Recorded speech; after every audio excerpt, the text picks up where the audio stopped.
நீங்கள் ஒரு விடயத்தை செய்கிறீர்கள் என்றால், தனியே ஒரு கை தட்டி சத்தம் எழப்போவதில்லை. ஆக உங்களோடு 1000 கைகள் இணைகிற போது, உங்களுக்கு 1000 யானை பலம் வருகிறது. அது உங்களுக்கான பலம் மாத்திரமல்ல, நீங்கள் பேசுகிற, நீங்கள் எதற்காக காலூன்றி நிற்கிறீர்களோ, அந்த விடயத்திற்கான பலம் அது. ஆக இப்பொழுது செம்மணி பேச ஆரம்பித்திருக்கிறது.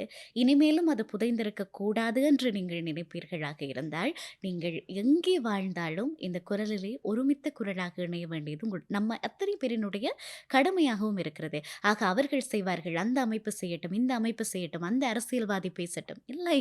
இது எங்கள் போராட்டம். இதுவரைக்கும் யார் பேசி என்ன ஆனது?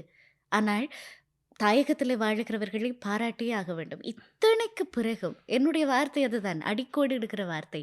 இத்தனைக்கு பிறகும் அவர்களினால எப்படி முடிகிறது அந்த களத்திலே வந்து நிற்பதற்கு? பிள்ளையை தூக்கிக் கொண்டு, அதே காணாமல் போன அதே குடும்பத்தை தொலைத்த அதே உறவுகள் வந்து நிற்கிறார்கள்.